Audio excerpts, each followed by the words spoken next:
Good evening and welcome to the Monday, October 14th, 2024 Maplewood City Council Manager Workshop.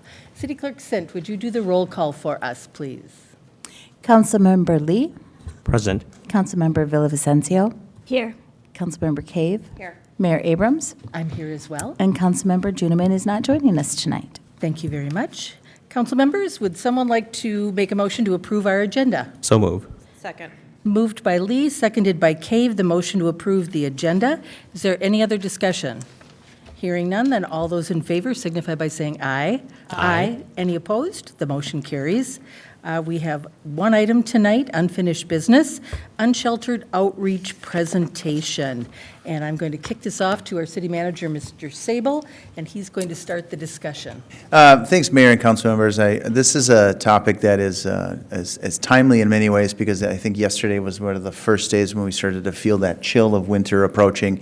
And we know that in terms of call volume, resident concern about persons experiencing homelessness is a frequent call, and we anticipate that as it gets colder and our residents see people in need of shelter, that I think the call volume is going to increase.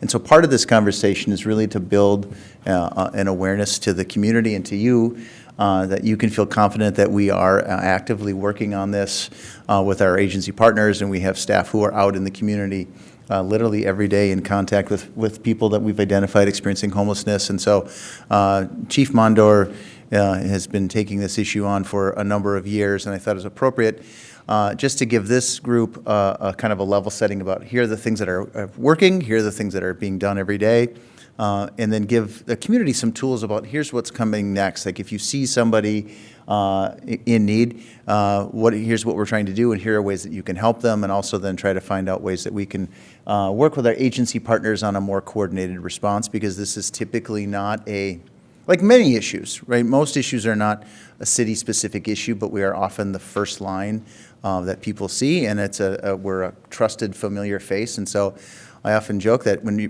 their power goes out, they'll often call City Hall and say, well, my power went out, and then we help and redirect them to the energy company so they can get it back on, because people know and respect the response that our staff give. And so that's encouraging, and it's also potentially not a sustainable model long term, and so we have to find alternatives. So if with your permission, Mayor, I'll turn it over to the Chief Monitor to jump right in. Welcome, Chief Mondor. Good evening, Mayor and Council. Thank you, City Manager Sable. I'm going to give you a brief overview of our unsheltered outreach efforts in the city of Maplewood this evening and allow opportunity for any questions that you may have for staff. So the purpose of the presentation tonight is to present the state of homelessness in Maplewood and offer some actionable recommendations for addressing the issues. So we'll provide an overview of the unsheltered communities, current state of homelessness in Maplewood, an overview of our response, and a discussion of next steps. This slide represents the number of known unsheltered individuals per month since January of 2023. And it's important to note that the amount of activity has doubled in 2024 year to date as it compared to 2023. We do face different areas, you'll notice in the bar graph, of surges in activity, and those are largely due to a large gathering of unsheltered, of homeless people that may be in a neighboring community that then get told that they can no longer stay there, and then they start popping up in our community. We've continued to dedicate efforts to this each day, but average about 2 known unsheltered people a month that our fire marshal, Jerry Novak, and our embedded social worker, and at times different city staff conduct outreach to. When I started taking responsibility for this response in the community, I certainly did not have a grasp of the magnitude of a challenge that it presents to a community, especially local jurisdictions and municipalities. And it's an extremely complex issue with different layers and different people that are affected by it. According to HUD, or the Housing and Urban Development in the U.S., there's really 4 categories of homelessness. those who lack fixed, regular, adequate nighttime residence, an imminent risk for homelessness for an individual or family. There's some other federal statutes that define it, but unaccompanied youth under 25 who don't otherwise qualify as homeless, and then those that are fleeing or attempting to flee domestic violence. But the summary is that homeless affects all people, all walks of life, families, single adults, veterans, and the youth, and our approach is to try to support people in our community no matter what their living situation is. Homelessness and panhandling are often viewed by residents as similar or the same. So panhandling is a source of consistent complaints. And there's some differences between this, and I may defer some to Chief Bearderman as the legal authority to address panhandling. It's really a law enforcement issue, and the homeless outreach doesn't necessarily impact the panhandling. According to our embedded social worker and fire marshal, all the known people that panhandle in the community are not unsheltered. So the people that they have regular contact with that are panhandling are not in need of shelter. That doesn't mean one or two isn't stopping in the community, but the people that they're aware of. So it's been a consistent complaint. It's important to note it's not illegal to panhandle, but there are behaviors associated with panhandling that can be considered illegal, such as aggressive panhandling. We do not have an aggressive panhandling ordinance, but many of those behaviors are covered by other statutes or ordinances which would allow law enforcement to take action on that aggressive behavior. Types of aggressive panhandling includes arguing or yelling at people, using obscene language, causing fear or over and above discomfort, threatening, chasing, or impeding traffic. So the police department, if you notice, if residents, as they're watching, if they notice aggressive panhandling, the resource to access at that time is 911.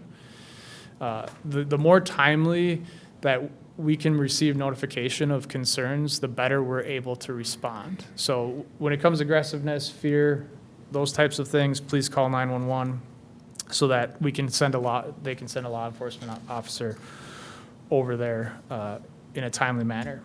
In the instance that they receive a report of that, officers will make contact with the individual and determine whether or not it is aggressive and or impeding the roadway. They will always try to offer resources, so we continue to offer resources to all those people in our community, embedded social workers, unique to Maplewood and some other communities, but how can we connect them with resources that they need?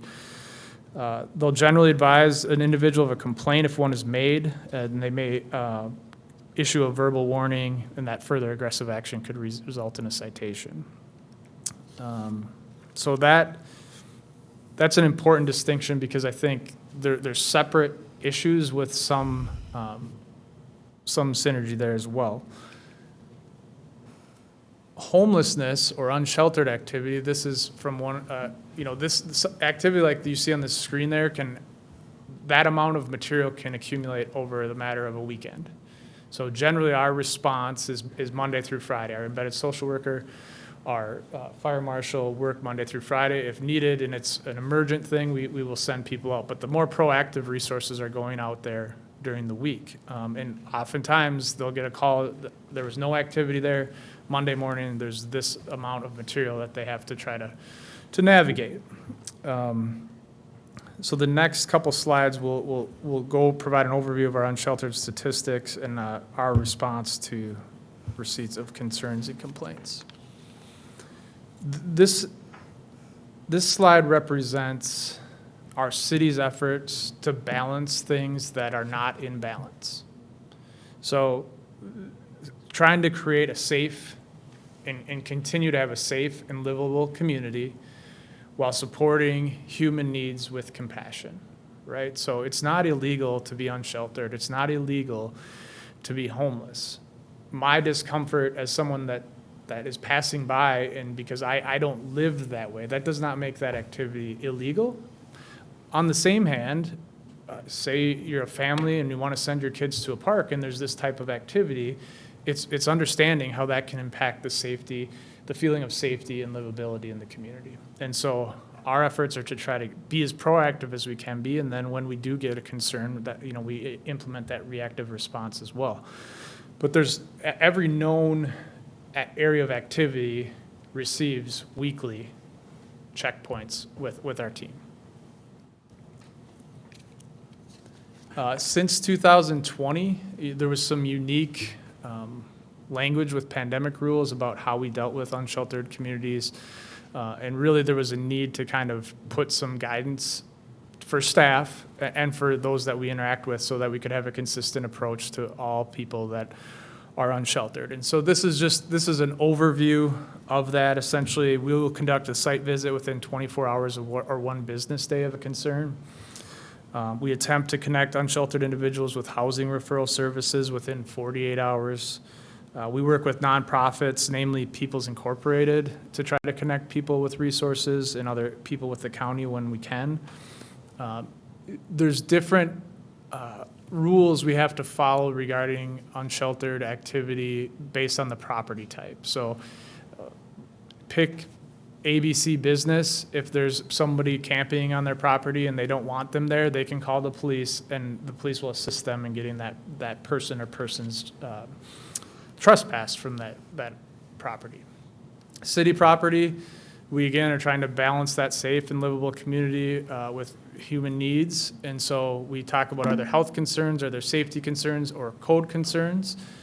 And if not, we will then, as long as they're amenable to trying to receive services, we try to support them to receive services. The challenge with from staff perspective with unsheltered community response is we can move people along, right? We can trespass people in certain circumstances, but then we have to, they're going to go somewhere else in the community, and we're going to try to find them there and reestablish those resources. And so it just becomes a staff a time challenge of them constantly chasing people around the community trying to connect them. So if there's none of those present, we try to connect them with resources where they're at. County and state property, we refer those to the county. We have a good relationship with County Parks and Rec, who's very responsive to those requests for disbandment. And then state property, there's just different processes that we have to follow as staff. This algorithm is just further detail about what we're going to do. If someone wants somebody trespass, the police department will certainly help them do that. If disbandment criteria wasn't met, we'll work with the nonprofits in Ramsey County to try to find some temporary or permanent stable housing. If they're not amenable to receiving that, then that's kind of our threshold to say, well, okay, you can't permanently stay here. So if you're not going to take the resources that we're trying to provide you, we need to find a different option.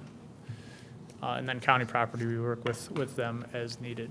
But no matter, and City Manager Sable put it very eloquently, but residents know that they can make a phone call here and they're going to receive action.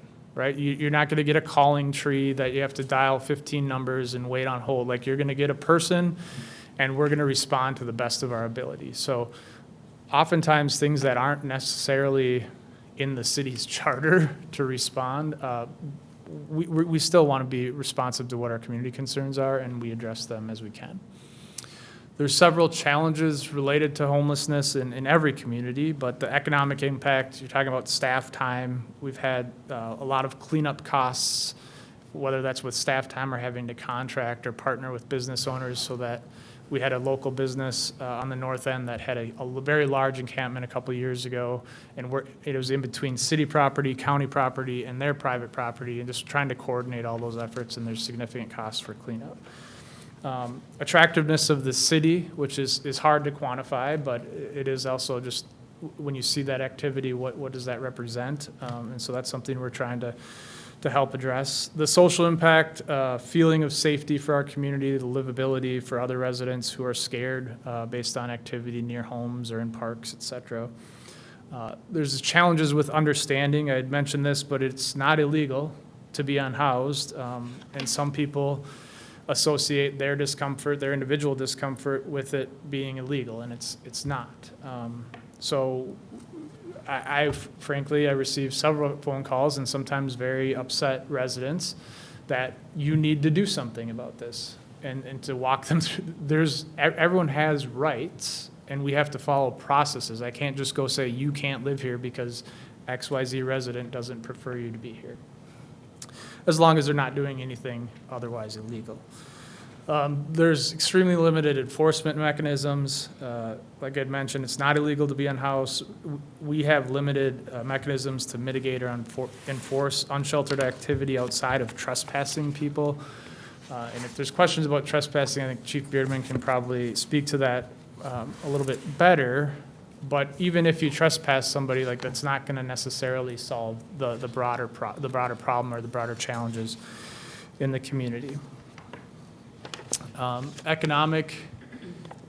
Further economic impact, I mean, we spend a lot of time where the fire marshal and our embedded social worker are responding to these encampment sites or to unknown activity. Police officers get involved, the Public Works, Parks and Rec department for cleanup. And so all those staff times add up, and that's also staff time that's not being spent on fire marshal duties or our mental health outreach team for the embedded social worker. So there are costs to the city.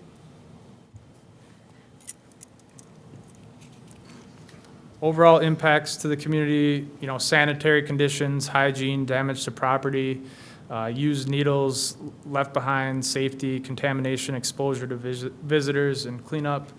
I mean, in short, if I'm a resident, it's understandable that I wouldn't want this near my home. And so that comes back to the balance conversation of how do we balance human needs with people's feeling of safety and livability. There's several gaps in the system. There's really a shortage of resources in the county, mostly in the suburbs, frankly. Shortage of affordable housing and shelters, access to health care. I think we're in a much better position than a lot of communities because we do have city resources that are advocating every day, pretty much. Prevention programs, a lack of contacts or system resources, or really just coordination between the efforts that are happening in the community.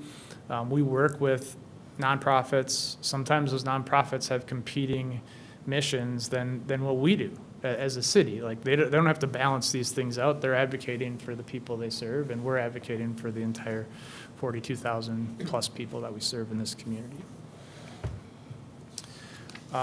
There are challenges in coordination depending on who we're dealing with between local, county, state, and nonprofits. What the city feels is urgent or what staff in the city feel is urgent isn't always the case with other entities. So sometimes it can take weeks to get assistance or longer. Having the vertical integration of an embedded social worker who's a county employee who can access county resources more readily has been a huge shot in the arm for the program, frankly. Without that, navigating the county would be extremely more challenging, in my opinion. Local approaches are really all over the map as far as who's handling it within each city, how much are they doing, how much activity are they experiencing.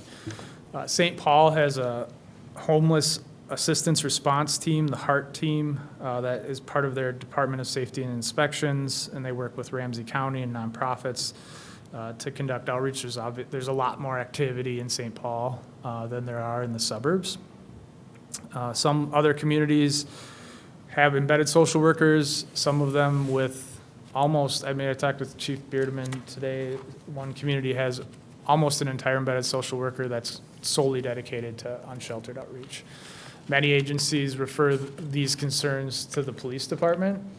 I'm not a police officer, but when we're talking about trying to build trust and relationships within our community, and then we're putting officers in positions where there's going to be natural friction, I don't know that that's the best solution either. Those are conversations we've had, but we're trying to build trust in the community and assign resources as it makes sense. And frankly, right now, someone that looks like a firefighter and our plainclothes embedded social worker has done an effective job of connecting with people. And then when there's items of safety or lawlessness, then we involve police. And when there's parks involved, we involve Public Works, Parks and Rec. So some next steps, we certainly need to improve coordination with Ramsey County. That is a need that has ebbed and flowed for the past, as long as I've been involved in unsheltered outreach. Our fire department team and Assistant City Manager Darryl recently met with staff from Ramsey County, and they frankly acknowledge that they don't have a great response in Maplewood. At the current time, they're working on prevention and strategic planning and resources that could better serve. Specifically, we were talking about the city of Maplewood, but didn't have any concrete solutions, but demonstrated or verbalized the commitment to continuing the conversation so that we can try to better leverage county resources. The comments were short on staff, funding, access to buildings in the community, and staff shared that frankly Maplewood feels forgotten oftentimes when it comes to that response, and we advocated for some change there, and I also advocated to be part of the solution. So that's a work in progress. They do offer warming spaces, mostly in St. Paul. They'll offer transportation for folks. That is a coordination piece because they're not positioned to make long trips if one person may or may not be there. So it's just how do we get people to the right places to get picked up as this colder season comes upon us to get to warming spaces. They do have a program called Single Point of Entry. It's a phone number that people can call for diversion, shelter access, and that will be placed on our website, which I'll talk about in a minute. They have a service center at the Maplewood Mall that is now open in Suite 1034. In-person assistance to connect people with county services. They have computers, help people navigate, computer career lab, access to Wi-Fi, and things that these people that are seeking more permanent solutions maybe don't have access to. We also have the Family Service Center at 2001 Van Dyke, which supports 60 to 70 families according to the county. And there's some short-term family support. The county has access to up to 10 rooms at the Emerald Inn that they will help people for very temporary housing needs, and that's just for families that are unhoused. So a single person they'd help them try to navigate to other shelter. The county did state that they're committed to customer service and working on solutions. They talked about funding as a major barrier and agreed that we should continue the conversation, and staff will continue to do that. In my opinion, we need more from the county to address this, frankly. But we'll continue to talk with, that's why we're bringing this to you. If we can talk with elected officials. I know there's a larger initiatives from a county standpoint. I know Mayor Abrams, you sit on, is it Heading Home Ramsey and some of these other initiatives that we're trying to coordinate resources. We have to help increase transparency for the communities. Often it's not like people know exactly who to call if they have concerns. So with Mr. Sheeran and his team have put together a bunch of resources in a page that's now live so that people can, here's some county resources you can access, here's who to call with the city if you have questions. We're working on some staff resources so that if Ms. Parr gets a complaint or Mr. Love, that they have an action sheet of so we're not making people jump through 50 hoops to get their questions answered. I also need to research options for longer-term support of unsheltered outreach. I think, the conversation about potential grant funding was had with the county of what, in partnerships, coordination with other communities. Look at a review of the current service delivery model. Is what we're doing make sense? Are the resources that we're putting towards these challenges, does that align with what we're trying to accomplish organizationally? And trying to just, we are taking this seriously in the community. We're reacting, I think, more quickly than most communities to the challenges. But we are limited in staff time to be able to do that. And there's limited enforcement actions that we can take. That is the reality that we're dealing with from a staff perspective. But we're going to work on those resources. What can a resident do to help? What can they expect from city staff when they call? Just try to put that out there so that some of the conversations we have, we can help them, like, here's more information beyond the conversation. Certainly happy to answer any questions that they have. And then what to do in an emergency versus non-emergency. As I mentioned, if there's something that's happening that's causing fear or is illegal, please call 911. Because then that's why we're here. That's why the city council, I believe, has invested significantly in our public safety resources so that we can respond and be responsive to our community's needs. And so if you have questions, call us. Call 911. We'll determine how we're going to respond. I mean, I think some people associate 911 with you're going to send all these resources with lights and sirens. That's not always the case. So we're here to serve, and we want our community members to know that, and that includes everyone in our community. And so with that, I would open it up to any questions that you all may have. Thank you, Chief Mondor. I know that this has been a heartbreaking issue for all of the cities in Ramsey County. I know I've talked with a number of mayors and of suburban cities, and they similarly are struggling with homelessness in their communities and trying to figure out what resources do we have that we can bring to bear on it. And I want to really compliment you and our Public Safety Department for all that you have done in terms of putting together kind of the protocols that we use. I know that you shared that with a number of other cities, and they've basically adopted those. But I have actually had calls from mayors that asked, what do you do when you have a report of a homeless encampment in your community? Because they don't know what to do. They don't have the same kind of resources. And you're right, I served on Heading Home Ramsey for a number of years. And I also agree with you in that our coordination with the county has kind of ebbed and flowed. I would say pre-COVID, we were really struggling with trying to figure out, we had our MHOT team that was dealing with a lot of, that was our internal police and fire working with a lot of mental health issues, including homelessness. And then it seemed when COVID hit that we were coordinating much better with the county. That's my impression, that it seemed to kind of work better. They were less siloed. Council members, I don't know how many of you are necessarily aware of this. I know Councilmember Villavicencio will be, because she is our new representative on Heading Home Ramsey. But Ramsey County provides health and human services for us. We don't have our own health and human services department. Ramsey County is the kind of the umbrella for all of the cities in Ramsey County.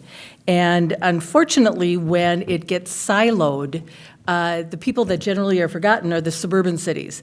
And I know I will just tell Councilmember Villavicencio, when I served on Heading Home Ramsey, I routinely on those Zoom meetings would raise my hand and say, what about the suburban cities? We don't certainly have the numbers that St. Paul does, simply because it's a much bigger city. But we are the second biggest city in Ramsey County, and Roseville, I think, is number 3. And so I would routinely ask, what about the suburban cities? What are you doing to help the suburban cities? Because we don't have health and human services, and we certainly don't have a budget like St. Paul. And so that was a constant reminder. I think one of the things that Heading Home Ramsey did was they added an additional elected official. And so the 2 representatives for Heading Home Ramsey are appointed by the Ramsey County League of Local Government. And they are Councilmember Villavicencio from Maplewood, and then Mike Kretschmer from the city of Vadnais Heights. And so those are our 2 contacts to do that, raising your hand. What about the suburban cities? Because so much of the discussion happens about what's happening in St. Paul, and we kind of get lost in it. Do you have any ideas on what we can do to improve our coordination with Ramsey County? I mean, this is just a heartbreaking issue, and I'm so glad that staff brought this. The weather is getting colder, and how awful to have people out in the elements like this and trying to figure out how to come alongside and help people. So do you have any ideas on how we can coordinate better? As a council, what can we do to help our staff work through this in a much better way? Thank you for the question, Mayor. I think staff have a good plan for the short term to try to interact with staff, better coordinate with staff from Ramsey County, and they've verbally expressed a willingness to do so. I do think continuing to advocate for what about the suburbs is extremely effective because we need that message to be sent. And frankly, the people that we meet with, staff, a lot of the decisions about funding and all the response are above their level. So we're trying to get that conversation and try to see some meaningful change in our community, but those conversations with your fellow elected officials, I think, is helpful. We talked about coordinating with other cities, so as you have ideas that, we try to get ideas as staff, but if you learn of something that another community might be doing that could help our response, that all is helpful. And then in the event that we don't make progress with kind of our current next steps, then we would speak with Mr. Sable about how do we need to push this to the next level to see some meaningful change. That's where we're at today, in my opinion. I certainly want to follow up with you on this afterwards, and maybe if there would be some value in a meeting with county commissioners and possibly Health and Human Services from the county. I know that was part of the discussion when we did work out the details about getting a social worker embedded here, but maybe we need to go back. But figure out what is it that we actually want, what are the problems, and then have an opportunity to, I'll certainly talk with other mayors about what they're seeing in their cities. So I know we've got Councilmember Cave and then Councilmember Villavicencio. You're next. I want to ask you about heading home Ramsey and get updates on that. Councilmember Cave, you were first. First of all, you said a lot and a lot of good stuff. Thank you. I won't repeat all of it because I agree with that. I think the public safety team has done phenomenal in this avenue. When you took this over, I know it was not, you didn't think it was going to be as large as it has become, but I think you've been a front runner and you're doing such a great job with it. I've talked to so many people recently about the homeless and panhandling. It's been a big topic for me. And it was great you're having this meeting because I contacted everyone and said, watch this meeting. This is where, we're going to talk about it. A lot of people don't realize how long it's been going on and how much effort we've been put into it and how much the human element is kept intact. And I think you do such a phenomenal job with that and everyone you have working, for it. These are human beings and we don't know why they're there, what caused it, but having an embedded social worker and you guys coming and saying, you know what, maybe don't have the police come, maybe fire can come and just knock it down a notch in case they've been in trouble with the police or they just have a bad, taste for the police.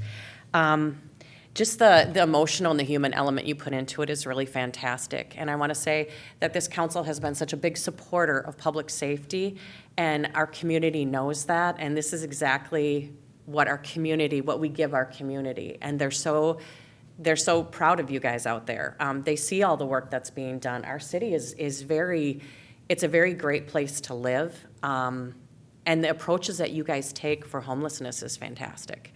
All the steps you do. And like you said, people think you can't just say clean out, move out. I mean, people have rights.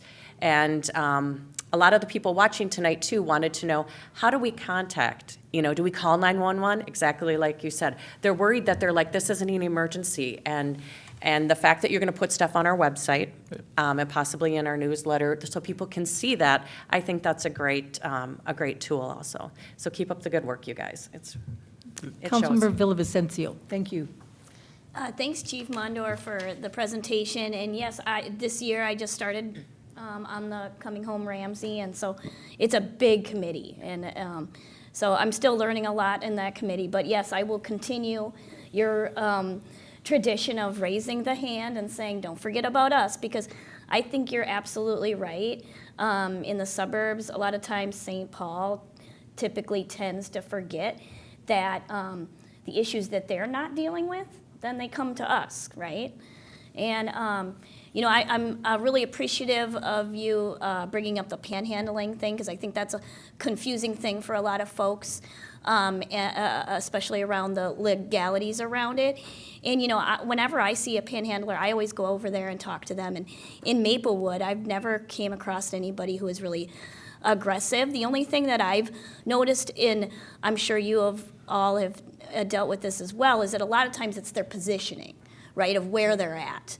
And a lot of times it's the safety of that for themselves and for others, right? Because they could be in a position where somebody could hit them, right, if they're right in the road. And that's where I've kind of been like, hey, you got to be careful, don't be standing in the middle of the road asking for people for money. And so I really appreciate all the work that you all do on that. And I just encourage to work with the nonprofits that we have in our community. I know People's Inc. is really great. There's other great ones out there too that are trying to address it. I know that the Coming Home Ramsey, they did put out a couple grants, and they're supposed to be concentrating some of that in Maplewood. We will see if that happens. But so I hope that it's going in the right direction. But please let us know if there's anything more that we can do as a council to support your efforts. Thank you. And if you think that there's any way that our council can leverage Heading Home Ramsey, that initiative, then please let us know. But I'll certainly follow up with it and see if there's anything that we can circle back on. Councilmember Lee. Thank you, Mayor. There's a couple words that came to mind tonight, and I think the first one is that this is a very compassionate approach. We are in the business of people, and we have to take care of people no matter what your situation is. Balance is an important piece that you talked a lot about tonight, and I see the work that you guys are doing, and hearing it from the conversations in the MAC, you guys are being very intentional about the work that you do. But I think key piece of this is being proactive versus reactive, and continue to do that work. Representative Fisher is here tonight too, and excuse me, I think a big piece of it, Representative, is how do we find fundings from the state to designate to suburb cities, so we can have a pool of money we can pull from. So maybe future conversations of what that would look like. But funding is a key piece of it. So as Mayor said, and Councilmember Cave and Villasencio said, let us know. Love to support where we can. If you need volunteers, you need outreach, you need let us know what we can do. Thank you. And thank you. Good. Thank you for identifying Representative Fisher in the audience. He certainly is a big proponent in terms of social services and anything you could help us with. I know that prior to the meeting, I spoke with Representative Fisher, and I know, Chief, you had sent the council some numbers about homelessness in the different suburban cities. I saw Roseville, and I'm trying to think of some of the other cities. We had more than they did. I remember looking at that.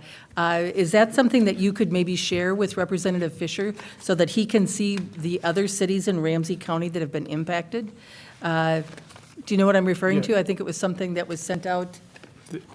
Mayor, I believe you're referring to we do like a monthly unsheltered report Yes. with statistics. I will certainly share that with Representative Fisher, and it's more Maplewood specific, but we'll Right. share that information as well, just so you can kind of understand what the challenges are. Thank you, because it's certainly, to have, it depends on how you look at it, 18 or 19 different cities in Ramsey County, because St. Anthony is in both Ramsey and Hennepin, and how you split it. But to have all of those suburban cities grappling with the same issue and trying to do it right, when, the county is the umbrella, and they're the ones with the expertise, and, we are asking all of you in public safety to go beyond the job duties that, your normal job duties that you have as well. And so I think to the extent that we can leverage some of this back to Ramsey County, all of our taxpayers are paying taxes to Ramsey County, and this really is their area of expertise, so that they work together and we can coordinate with them so that we're all working on the issue rather than having, 18 different cities working on it. And not coordinating with Ramsey County. That just seems to be very inefficient, and would hate to see anyone fall through the cracks. So thank you for everything that you're doing. Mr. Sable, did you want to say anything? I just wanted to say, I had an opportunity to speak to Keith Lattimore, who is responsible for Ramsey County, coordinating Ramsey County's homeless response, and he was gracious with his time with me, and I think he understands that the part of the challenge is right, the St. Paul model has a lot of well-established infrastructure of nonprofits who are located in the city, and they have genuinely more experience, and that becomes a playbook and a way to work through a solution, and we don't have the same nonprofit network and infrastructure in the suburban communities. And I was just doing some rough math, right? There's a 250,000 people live in Ramsey County suburban communities, and it just feels slightly imbalanced. And I shared that with Keith, and he acknowledged that. And so I think that part of the way forward is to just acknowledge that that's a distinction, and that we can now build something that's different.